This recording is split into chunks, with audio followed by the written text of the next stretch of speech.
And they also see that they think long-term. Many of our top institutional investors are really long-term holders. And so as they're thinking about the future in terms of opportunity and risk, they see that sustainability is part of that story. And any company that is kind of missing the boat on this is likely to be less relevant in the future. So I think that just further fits in with the understanding that sustainability is also about driving business value. Welcome to the Sustainable Hospitality Podcast, where we interview industry leaders in all areas of sustainable hospitality and tourism. I am your host, Kathy Sue McGuire, President and CEO of Sustainable Hospitality Solutions. We specialize in gaining internationally recognized ECO certifications for hotels, venues, events, and destinations. Enjoy the episode. Welcome, everyone. I'm delighted to introduce you to Megan Brumagim. She's Vice President of Upscale Brands and Chief Sustainability Officer for Choice Hotels International, one of the largest and most successful lodging franchisors in the world. In this role, Ms. Brumagim oversees Choice's upscale brands and leads the company's sustainability and social responsibility initiatives. Welcome, Megan. Thanks so much. I'm glad to be here. Wonderful. So the first thing I want to ask you is tell us all about Choice Hotels. Absolutely. Choice Hotels is one of the largest hotel companies in the world. We have more than 7,500 hotels across the globe in more than 46 countries and territories. We have been around for quite a long time, more than 80 years, and we really are one of the leading hotel companies in the industry. So very fortunate to have the opportunity to work with a wide range of different owners, serving a variety of guests in a variety of markets. That's great. One of the other things I wanted to know is, did you start out in the sustainability, or did you start out with like upscale brands with Choice and then move into sustainability? That you kind of got that added to your job duties? Yeah, absolutely. So my journey has been, I think, an interesting one. I actually started out in the world of brand management and joined Choice to help lead our comfort brand in the heart of our multi-year reinvigoration of that brand. So that was a really exciting time to join the Choice team and be part of that effort to really refresh and reinvigorate our flagship brand. So following that, I had several more years where I was focused on really leading our mid-scale and upper mid-scale brands all the way through the pandemic. And so I think that was probably about 7 or 8 years in the brand management role. And then shortly after that, we as a company decided to put even more focus on our sustainability efforts. And I thought, this has always been something that's been a passion for me. I love to build new initiatives and strategies in a white space area. And so I raised my hand and said, hey, I'd love the opportunity to take this on, and was very fortunate to have the opportunity to do that. So then I kind of shifted gears, kind of went deep into the sustainability world for the last 3 years or so. And then just this past fall, had the opportunity to take on a combined role, really combining brands and sustainability, two of my passions. And so that's what I've been doing since then. So my current role is really VP of Upscale Brands, guiding our upscale brand strategy across that segment of our portfolio, as well as continuing to guide. And then the other half of my title is Chief Sustainability Officer. So with that, I continue to guide our global sustainability efforts. Well, tell us about your brands. Now, Choice Hotels is like the umbrella, the parent company, and then you have different brands, like most hotel brands do. So tell us about what those are. Yeah, absolutely. So we have really 4 key segments that we operate in. We've got our upscale segment, our mid-scale and upper mid-scale segment, our economy segment, or our value brands, and then our extended stay portfolio. And we, within the upscale space, so that's my area of focus, we have the brands that Choice has been building for many years. Those are Cambria and our Ascend Hotel Collection, our soft brand collection in the upscale space. And then we recently acquired Radisson Hotel Group Americas a few years back. So with that, now incorporated those Radisson brands, many of which operate in the upscale and upper upscale space, into our portfolio. So some of the key ones that you've heard of there, I'm sure, include Radisson, Radisson Red, Radisson Blue, and Radisson Individuals. So our upscale portfolio has certainly expanded over the past few years. We now have over 120,000 rooms globally and are about almost 17% of our total portfolio. Oh, that's great. And so, what percentage of your portfolio is upscale versus maybe full service, and then select service where you don't have like a big F&B footprint? Yeah, so we skew a bit more towards, I would say, the select service side of upscale. But with that Radisson acquisition, we have now we're building out our growth platform in that upper upscale space. So primarily for us, that's Radisson Blue and Radisson Individuals. Both of those are smaller brands here in the Americas region, but we see tremendous growth potential for both of them. And so it's a really exciting time to be working on these brands. Oh, that's great. I first learned about you on LinkedIn. Um, Nicholas, I don't know how to pronounce his last name. Yeah, Nicola Tizu on my team. Yes, he posted your sustainability report. And I looked at that and I was like, this is amazing. First of all the work that goes into gathering all that data. I find that not a lot of, hotel properties gather data in that way. And it's so expansive. Would you tell us not a little, but a lot about your sustainability report, what's in it, and we'll go from there. Absolutely. Yes, our sustainability report is something we produce annually. It really is meant to encapsulate all of our sustainability efforts over the past year. It is a labor of love, I think, for every company that produces one. Quite a lot Yeah. of work goes into gathering the data and producing the report. But it's really, I think, one of the most important tools we have for sharing with our stakeholders what we're up to and what progress we're making. So Mhm. as you and we publish our sustainability report online, so anyone can access it and take a look. And as you look at our journey, especially over the last few years, I think one of the key things that you see is really how much we've been continuing to advance in a number of different dimensions. I think Choice Hotels has always been a company that has really focused on how we create an environment where everyone feels welcome, wanted, and respected. That's part of our core values.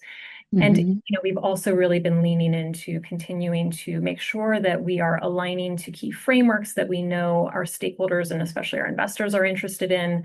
You see that show up in our sustainability report. And also really highlighting the tremendous ways that our hotels are engaging in their sustainability journey. So if you have a chance to look at the report, you'll see that we've got a general framework, people, planet, and performance. And so Mhm. that really helps, I think, at a high level showcase how we're focused on improving and continuing to strengthen our efforts in each of those areas. How do you go about communicating this? You're a franchisor. So, how do you go about communicating this at the hotel level and holding them to account to implement the things that you're asking them to do? And are there any challenges to that? Yeah. Well, let me tackle the communication part first, and then I'll talk about, how we ask them to engage. So we continue to communicate with our hotels through all of our franchisee-facing channels. Many of them, to give you a few examples, we have our Choice University learning platform where we have dedicated Mhm. sustainability training for our hotels. We ask every hotel to tap a green ambassador on property who's really responsible for engaging and championing sustainability practices on property. And so those green ambassadors take the sustainability training annually and are really meant to be the champions on property for that work. We also continue to engage our franchisees, our owners and operators through our other major platforms, including our annual convention, which we hold every year. And we really have an opportunity as part of that in-person experience to provide additional education sessions, panel discussions, and really resources and support to help them navigate through that sustainability journey.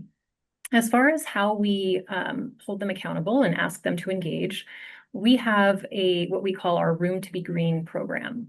And as part Mhm. of this program, there are 4 levels. And within each level, we are asking hotels to really focus on energy and water, um, waste management, engaging their community and their hotel members, and also biodiversity.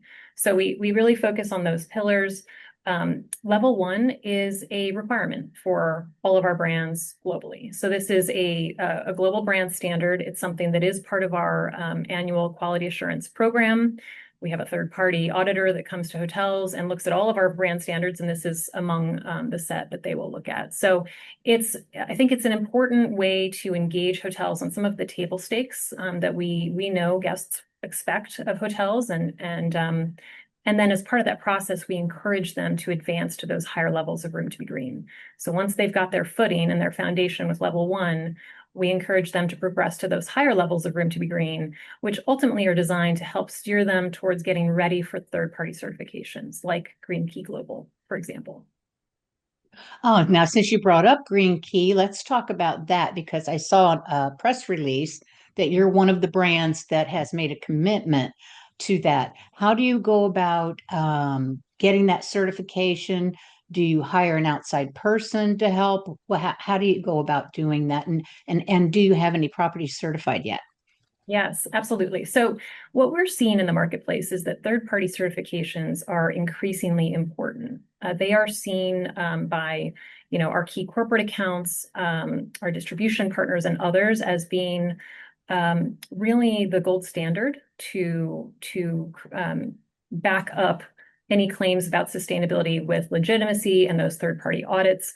So we also see that a growing number of regulations are starting to point in that direction, particularly in Europe, in terms Mhm. of requiring robust third-party certification for any sustainability efforts.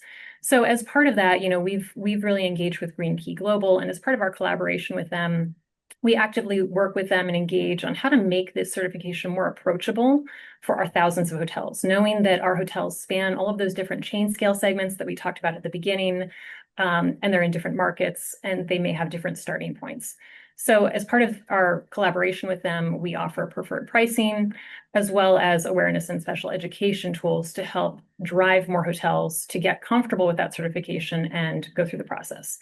We do have hotels that have already completed various levels of Green Key Global. And so I think the journey continues as we continue to encourage more hotels to adopt that third-party certification. But again, we really see it as the gold standard. And so while Room to be Green is our internal program to get hotels started, ultimately we want to encourage as many hotels as possible to go forward and get the third-party certification as well. Do you require it as a brand standard, the Green Key certification, or is it an encouragement that will help their business as a franchisee be more profitable?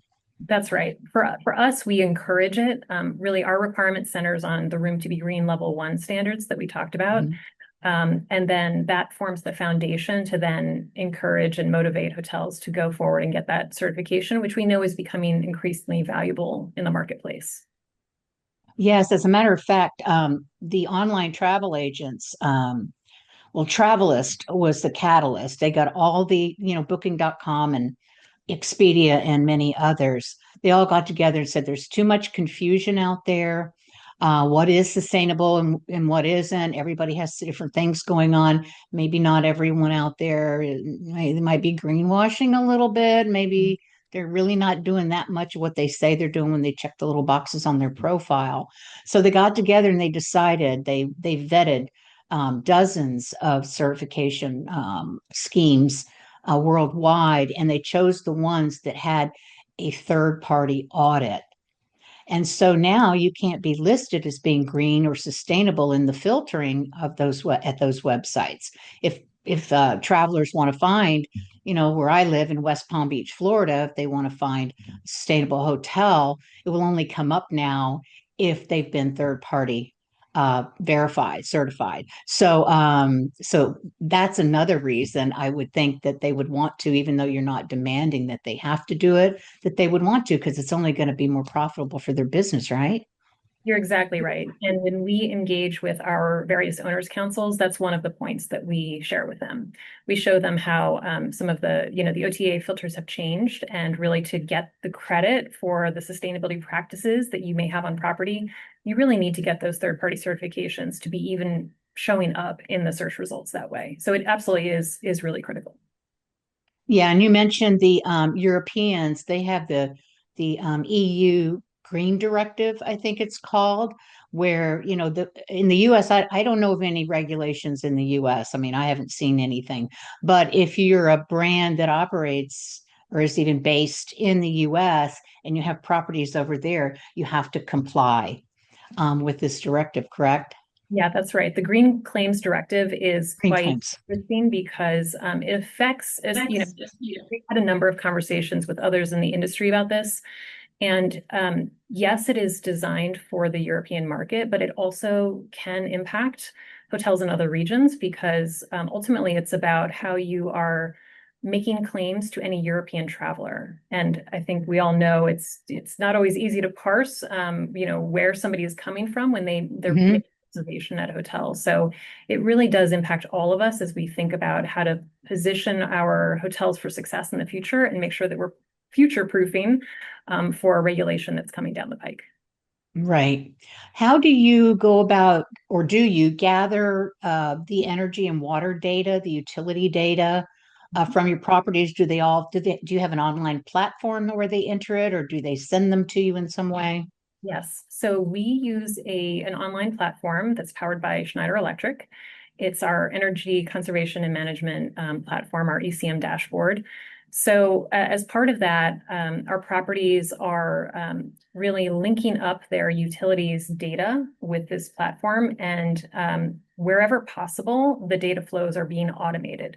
Now, there is quite a lot of fragmentation in the utilities market, and so it's not always possible with every utilities provider.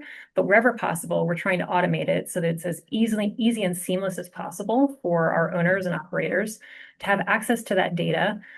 What the tool allows them to do is to really look at their trends year over year, and also to benchmark against comparable hotels in their market so that they get an understanding of if they might have outlier issues, for example, on water. It also allows them to spot anomalies in the data that they might not otherwise see if they're just, getting the invoice once a month and may not Right.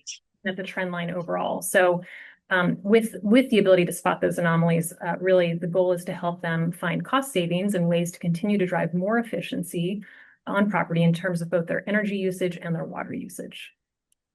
That's great. And I know it varies by area, even by city, recycling and what can be recycled and all that. How do you approach that, or how do you help them? Because it's not like one directive that you could give. Yeah, you're absolutely right. That one is a tougher one in terms of Yeah. collecting data. However, it is part of our Room to Be Green program as we think about that waste management pillar. So we provide guidance and best practices that hotels can utilize to take advantage of their local recycling programs. It is challenging because there is so much difference by jurisdiction. Yeah, that's absolutely true. And many times what you can recycle can change. Like for example, where I live, the glass market fell through. So any glass bottles or jars and things like that, it's like, well, we're recycling it, but I don't think it was getting recycled at the plant because they didn't have a market Yeah. for it. So those things change all the time. So recycling is one of the most difficult. And where I live, commercial composting of food waste is not allowed. Oh, really? Yes, all the waste stream has to go through our solid waste authority, and they don't have a composting facility, but they have a waste to energy plant that they feed. So Okay. I think that's, yeah. Green Key originally composting of food was required. And when I brought it to their attention that we have an ordinance that doesn't allow it, they said, oh, we're going to have to change that as a requirement. I said, because nobody in Palm Beach County is going to pass if that's mandatory. It's a great example of, how much can vary by jurisdiction. I remember a few years ago going to Portland and being so impressed that composting bins were provided by the city and they were in every Mhm. home, just part of their practice. We Yeah. don't have that easily available in Washington, D.C. through the city, although we do have other parties that you can kind of contract with to do a composting service. And then, Yeah, we can't do in yours that. is completely different. So there you have, just in those few examples, three totally different approaches. It's very challenging. So tell us about some of the other programs that you have. I know you have your community, your choice. Yeah. So Your Community, Your Choice is one of my favorite programs that we run every year. This is a program that we've been running for more than 5 years now. And it is really a community grant program. So we invite our franchisees to apply. As part of their application, they tell us how they're engaging in supporting their community, volunteer work, any nonprofits that they're actively supporting. And then, as part of their application, they tell us a nonprofit that they would like to support through a grant that we provide. And so every year we have more than 100 applications. We crowdsource the winner selection. All of our associates have the chance to review the nominations and select our 15 winners. And then we provide $5,000 checks to the nonprofits that each of those 15 winners have selected. So it's a Oh, great way to give back to our community and also highlight the ways that our franchisees and their hotel teams are really engaging in their local community. We have such inspiring stories that come through every year of hotels that are engaging in causes that are meaningful to them locally. So I think it's really exciting to see how the momentum behind that program has grown. And every year we continue to see higher levels of engagement and adoption amongst our franchisees. and do the sometimes the employees actually volunteer their own time to work with these organizations? And that leads me to my next question is KPIs, your Hmm. key performance indicators for hospitality. They're pretty basic.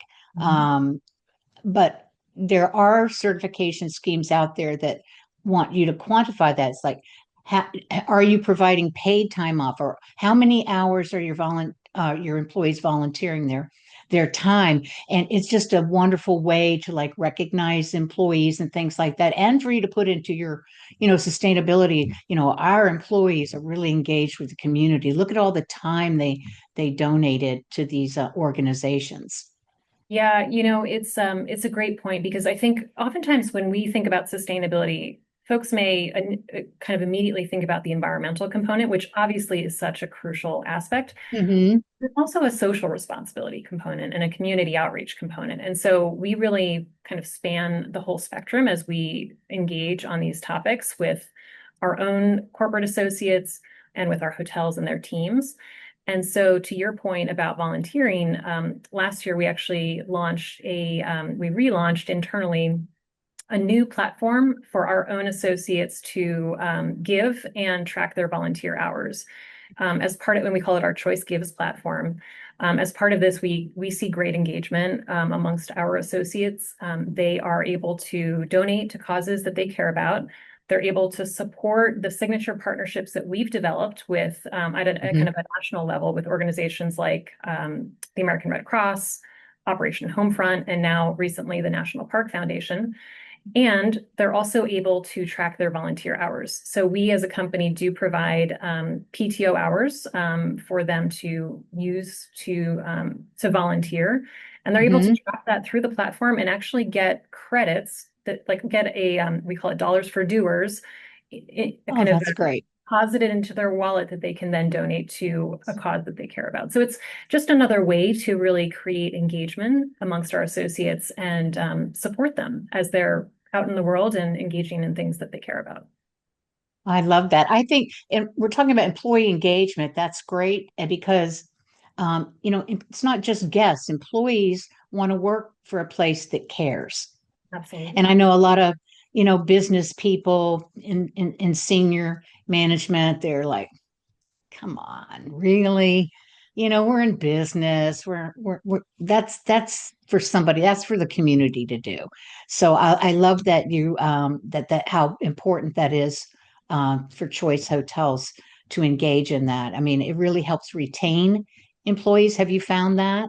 100%. It really, I think you're absolutely right. So many employees today, and especially, our younger generations, Hmm. really care about meaning and purpose in their workplace as well as in their personal lives. And so as a company, when we can show up and support them in the things that they care about, I think it creates a level of engagement and makes them more likely to want to stay with the company, as you pointed out. One of the things that we really are proud of is our choice resource groups. These are employee-led engagement groups that engage in a variety of topics.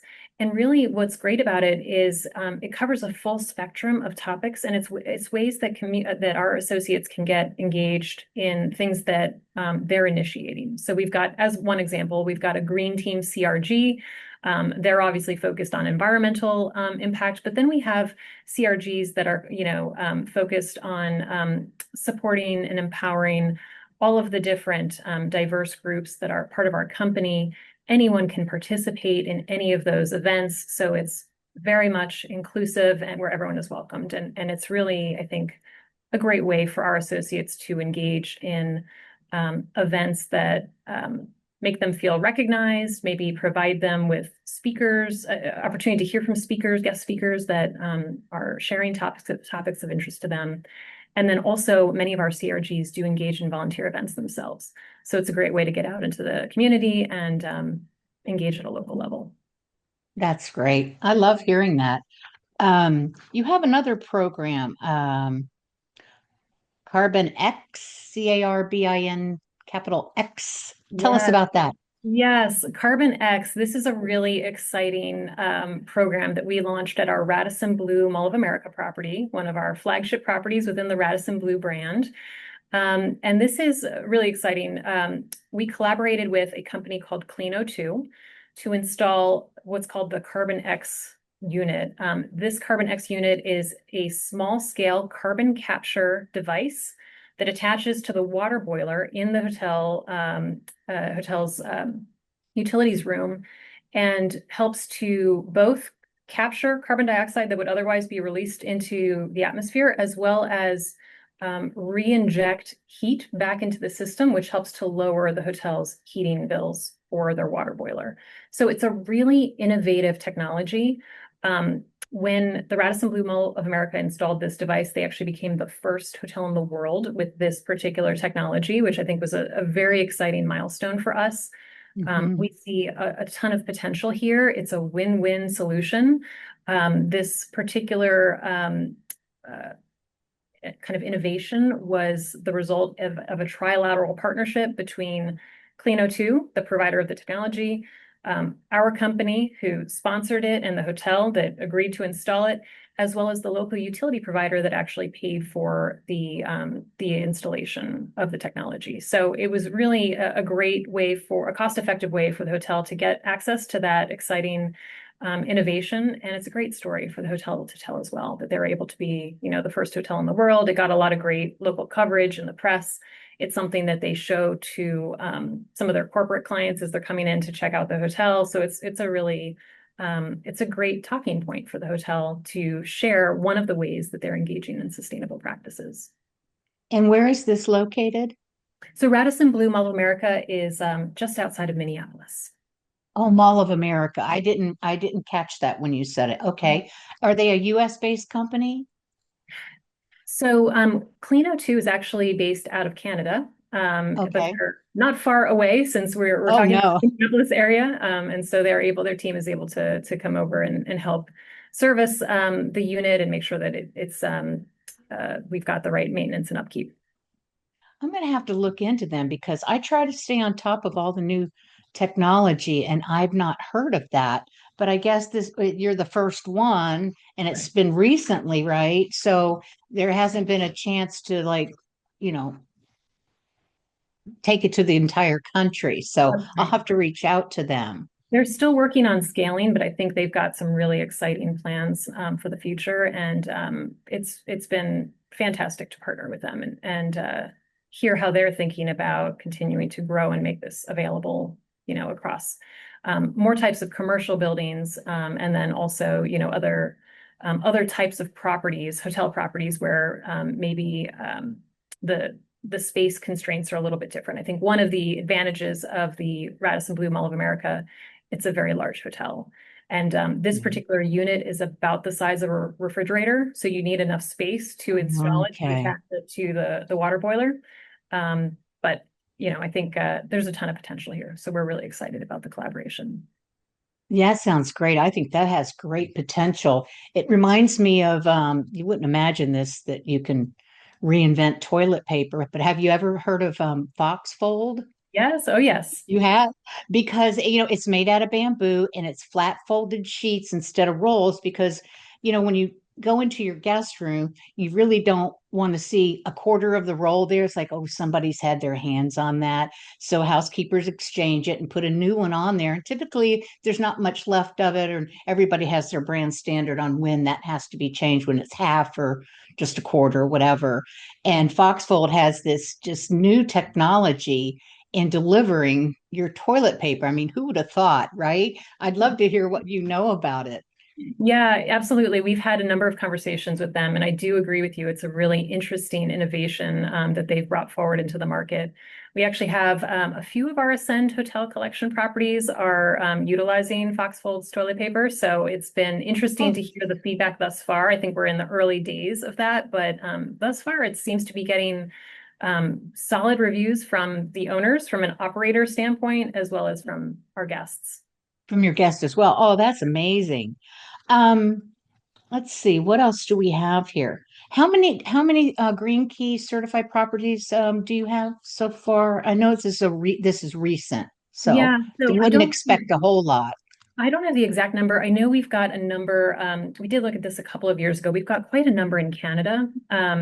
So I can follow up with you after and try to track that down. But I would say it's probably in the approximately 100 or so that Oh, we know of. Again, a lot of them are in our Canadian market.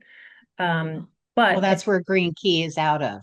Yeah. So So, I that mean, it makes makes sense. sense. The radius of influence is starting to expand outward. But we are seeing growing interest from our hotels in the European market. So we're in conversations with them as well to really encourage them to consider it. As we talked about earlier, part of that is driven by the regulatory environment in Europe. I think another key part of it is also just the competitive environment, because so many Yeah. um, it's so prevalent in the European marketplace to have hotels that have some focus on sustainability. So we're seeing just the competitive environment is driving more interest there. Yeah, that would make sense. Um, if a hotel wanted to do something like that, can they do it on their own, or do they have to go up to you at corporate, say, we want to change how we, provide toilet paper, for example, or any other innovation they want to try out? Do they have any room to do that on their own? Yes, as you talked about at the beginning, we're 99% franchised. So that really Mhm. empowers our owners and operators to make decisions at the hotel level that make sense for them. And we're always encouraging them to go beyond our minimum standards. So if they are interested, now we do have certain standards, when it comes to Mhm. certain standards. So if there's an area where there might be a gray area, we do, of course, want them to engage us so we can have a conversation about it. But as an example, we have a number of hotels that have installed solar panels on their rooftop. So we like to have the conversation and just the knowledge of what they plan to do. But we do absolutely encourage hotels to continue to push the envelope and make decisions that make sense for their local market. Do you have any plans for the future that you're excited about, or any innovations or programs that you're going to roll out in the near future? Absolutely. So thank you for asking that. So as part of our sustainability report this year, we were very proud to provide scope 1, 2, and 3 emissions disclosures for the first time. We had done scope 1 and 2 in prior years. Scope 3, as I'm sure you know, is really a big lift because it's really considering the carbon emissions both upstream and downstream in your value chain. And the access to that data can be challenging. For us, the vast majority of our scope 3 emissions come from our franchised hotels. So that utilities dashboard that we talked about earlier provides a key data source for us to be able to estimate scope 3. And so we're really proud that we were able to disclose scope 1, 2, and 3 this year as part of our sustainability report. And we've also made a commitment to setting science-based targets through SBTI. So as we think about the future, that's one of the key things that we are focused on, and I think is going to continue to drive forward our efforts. I think the other thing, as always, we're continuing to focus on how do we continue to communicate the value of sustainability, not just for the environment, but also for business with our hotel owners, our franchisees, and our guests. And there's a lot of ways we do that. In addition to the training and resources we provide, we're also encouraging them to take advantage of the fantastic partnerships that we have. I briefly mentioned the American Red Cross earlier. We continue to see really fantastic engagement from our CP member, our Choice Privileges members. That's our loyalty program. Whenever we have a disaster that happens, especially here in the U.S. market, that partnership with the American Red Cross allows us to very quickly go live with a Choice Privileges matching campaign. And as part of that, we are committing our own dollars to as a match to whatever our Choice Privileges members are donating, and up to a prescribed amount. And that goes immediately to the American Red Cross to support those disaster relief efforts. So as an example, last year, we had a really great engagement with the very unfortunate California wildfires that had such a tremendous impact on that area. So we engaged our CP members on that, saw a tremendous amount of involvement from them. We're actually now this week going to be launching another campaign for the events in Texas with the flooding event that just happened.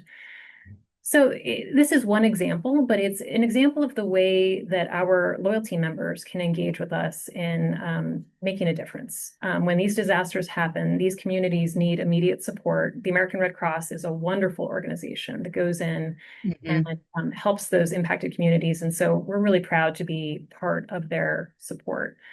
Another one that we've recently communicated as part of our sustainability report is our collaboration with the National Park Foundation. And I think this is near and dear to our hearts because it is so aligned with the footprint of our hotels. We have more than 60% of our hotels are within a 45-minute drive of a national park. So it's a really fantastic alignment with where our hotels are located. And we also see in the data that our guests tend to over-index on affinity for the national parks compared to an average hotel stayer. So as I think about the future, continuing to figure out how we can engage our hotels and our guests around this partnership, I think is going to be very exciting and motivating. And it's a great way for them to get involved in a cause to support our national parks, because so many of us have had wonderful memories, family road trips, camping, hiking at our national parks. It's really such a tremendous asset that we have here in this country. And science is telling us that being out in nature is good for our well-being and wellness, and going out into nature, is part of that. So that's very important. And, I hear a lot of talk about giving the guest experience, about being in nature and well-being. I think the wellness movement, total of $6.3 trillion worldwide, I think, and being close to nature and being able to do those kinds of things are very important. And it's great that Choice Hotels is taking a lead on that, because I think that is the future, is the wellness. I think you're spot on. I think so many, and we're seeing that in our data, so many of our guests love to go camping, to go hiking, to have that experience out in nature.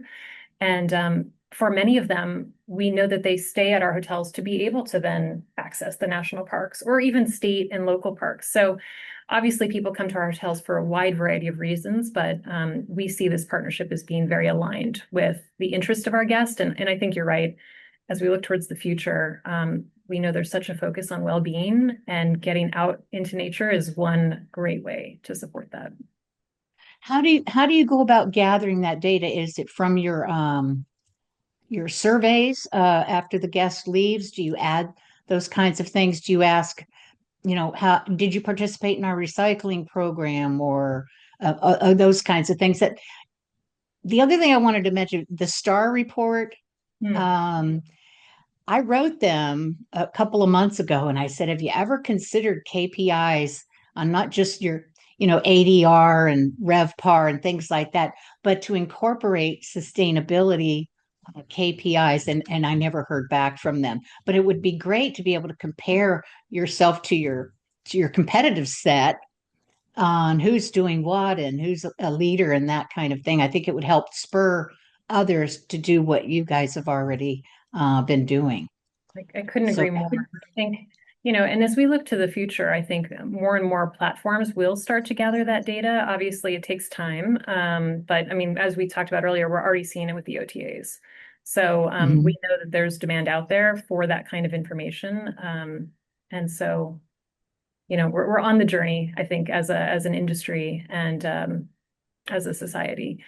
In terms of how we get some of those insights, we've got a really fantastic analytics team in-house that helps us do a variety of different consumer research.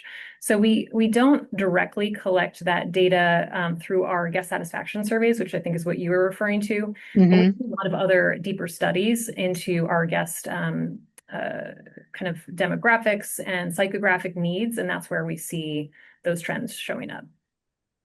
Oh, okay. That's great that you have people to gather that data, because I think it's really important. And I think it's like, because of your sustainability report, hey, you have all these different things in there. And most people think sustainability report is, we save this much energy, we save this much water, and that's about it. Right? Yeah, I think that we have to also start to shift the conversation around sustainability to not just being focused on minimizing the harm or the negative side, but also celebrating and engaging on the positive aspects. And I think this is, whether that's, taking advantage of opportunities to be in our national parks, whether that's engaging with your local community on a cause that is meaningful to you. There's so much upside in sustainability. And so I think you're right. When we think about sustainability reports as perhaps only being about how am I minimizing the downside, I think we're missing part of the opportunity here to really engage people. Because it's always, I think it's always more interesting for people to think about, what is attracting me to this topic, not what am I trying to avoid. Yes, and it's the difference between sustainability versus regenerative. Regenerative is the word now. Yeah. Sustainability means do less harm. Regenerative means do more good. Yeah. So when you're talking about, but in the US, we're kind of lagging, other countries in sustainability, and we need them to do less harm, Yeah. because many are not doing much at all. But it doesn't have to be linear. You can be regenerative, restore biodiversity, if you're near, some eco-friendly or ecosystem, I should say, to do something that, benefits that, to help make it better. So you can do them at the same time, do less harm while you're doing these other things. And yeah, I think that's where we need to be headed. I think it's a great point. It's both not linear and it's also not mutually exclusive. You can Hmm. maybe if you're in a jurisdiction where the recycling practices are, don't have as many opportunities as, the composting and so forth. Okay, that's what the reality is in your market for your property. But on the Hmm. other hand, you can choose to install xeriscaping with native plants that allows you to reduce your irrigation and mowing needs, but also creates a habitat for pollinators to improve biodiversity. Hmm. So there you can focus on ways that you can minimize the downside while also leaning into and embracing some of those upside opportunities. One of the things that I focus on is the word sustainability is in my company name, Sustainable Hospitality Solutions. And I think people sometimes get tired of sustainability. It's like, oh man, but it's really business resilience. Yeah. Either you're going to be one of the cool kids or you're going to be less relevant. So I wonder, do you ever run up against that, like especially with investors? It's like sustainability because they think of it mostly as environmental to begin with, and but it's really just good business. Absolutely. I think that is spot on. We, as a franchisor, one of our key messages is always that sustainability is not just good for the environment, it's also good for business. And Mm-hmm. see that the hotels that are leaning in and that are becoming early adopters and leaders in the sustainability space, they're getting the benefit. They're getting the benefit of attracting that consumer or those corporate accounts for whom sustainability is a priority. They're getting the benefit of lowering their utilities usage, and they're getting the benefit of having a staff team that is engaged and gets excited about coming to work and doing something that has a sense of purpose. So there are so many benefits to unlock here. I think it's critical that we continue to highlight the ways that sustainability is just good business sense. As far as our investors, I think I would say, we engage our top institutional investors regularly on our sustainability progress, and we want to hear their feedback. I would say that they have been very supportive. At times, they challenge us to see, to push us to do even more, which I think is a healthy dialogue. It's always very helpful for us to hear what they care about as they're making their investment decisions. But I have seen that community be a champion more than anything. I think that we've had a number of really productive conversations engaging with those stewardship teams. And it's a really healthy conversation because they care about the business performance. Obviously, they want to see the ROI for any company that they're investing in. And they also see that they think long term. Many of our top institutional investors are really long-term holders. And so as they're thinking about the future in terms of opportunity and risk, they see that sustainability is part of that story. And any company that is kind of missing the boat on this is likely to be less relevant in the future. So I think that just further fits in with the understanding that sustainability is also about driving business value. That's right. And it's great to hear because, ESG has gotten a lot of blowback lately from some institutional investors, some people in government, and it's become like a bad word. And so I read something that the Wall Street Journal put out that said it's really business resilience. That's why I've kind of grabbed hold of that term. So I like that. The other thing is non-financial ROI. Sometimes it's hard to communicate if you're not gathering that. And I had AI write me an article. It's like, how do I convince anybody that there's an ROI on doing these things that it's a lagging indicator. I can't promise it up front, but if you do these things, engage your community and your guests and your employees, and you're measuring everything, how you can communicate that when you won't know until after you do it. I guess maybe some case studies. What do you think about that? Yeah, I think that I would be curious what AI shared with you. I think it's I'll that is send it to I'll send it to you. I'm getting ready to post it on LinkedIn a and in the wonderful. Green Lodging News newsletter. Yeah, I look forward to reading that. That's kind of I call that the kind of the golden city on the hill when we can really effectively communicate the non-financial ROI. I think that's what allows us to bring more people into the tent than we're getting today. Mhm. And it's a hard nut to crack because the data is difficult to gather and it's difficult to get the data consistently. Mhm. So, if you talk to any sustainability team at any company, I think you'll hear the same challenges around the Yes. data gathering and analysis part of it. But I think with the advent of AI, we're also going to have a lot more opportunities to get this data more easily in the future. So I'm optimistic that with that, there will be ways that we probably can't even anticipate today Yeah. to start to frame out that non-financial ROI in a compelling way that is based on facts and hard data rather than anecdotes, which I think is where we are today as a society. Yeah. Yeah, I would agree with that. Is there anything else you'd like to share that we haven't covered yet that you're, very proud of, or what's coming up in the future? You know, I think we've covered a lot of ground. I'm tremendously proud of all of the advancements we've made in the past several years. I will say, this is a journey, and we know that we still have a lot more work to do. That's part of what keeps me motivated, keeps my team motivated, is knowing that, the journey is not final. We're on the path, but there's a lot more to do. I think as we go down the path of some of the harder things like decarbonization, like figuring out waste management measuring, we also have to celebrate the small wins along the way. And I'll give you just one fun example. We've talked about some of the big heavy hitting topics, but one small example that I really love is a partnership that we launched about a year and a half ago with a company called Bee Downtown.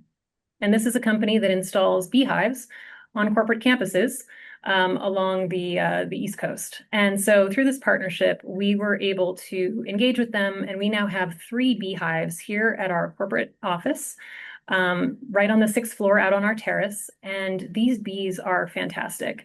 Yeah. I think initially some folks rightfully had concerns about, okay, what does this mean to have bees right here?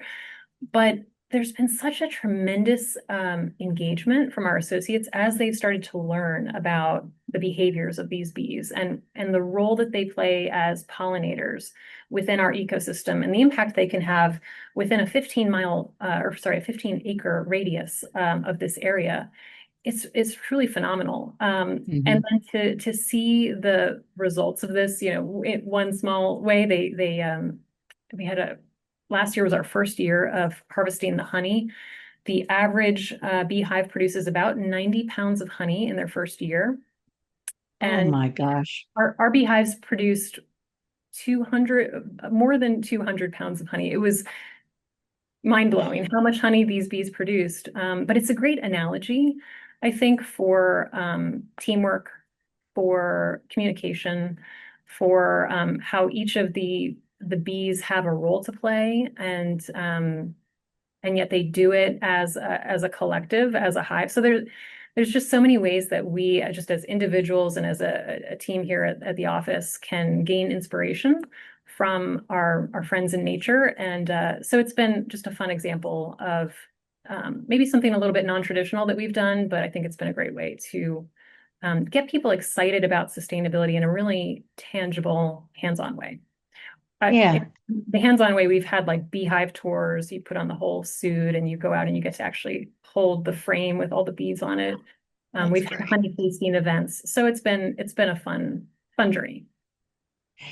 Yeah, and that's one of the things we've approached sustainability as you know, oh my gosh, like it's, dire and all that, and it is, and but I think we need to communicate it. It's like climate change in a way that isn't so disastrous, and that let's try to make it fun. Let's get people understanding, the reasons that, what we need to do, whatever we can do our part. My brother, part of his business is relocating beehives that are near hotels or residential areas so they're not killed. And he knows how to, he puts his suit on and knows how to go get them, and then he takes them somewhere else to live. So I think that's really important too. So I'm really impressed with everything that you're doing. That's why I wanted to have you on the podcast. I appreciate you taking the time to tell us everything you're doing. I can't wait to share this with the public, and keep in touch with me. I'd love to keep learning what you're doing. And if I run across anything that I think that would be you would be interested in, I'll send it your way. I would love that. Thank you so much. And it's been a real pleasure to chat with you today. Thank you, Megan. Take care. Thank you for tuning in to the Sustainable Hospitality Podcast. If you're ready to take meaningful action and set your property apart as a leader in sustainability, my company, Sustainable Hospitality Solutions, is here to help. Our Achieving Green Keys certification training program provides hotels with a clear step-by-step path to earning this internationally recognized eco certification. Please go to sustainablehospitalitytraining.com. Thank you.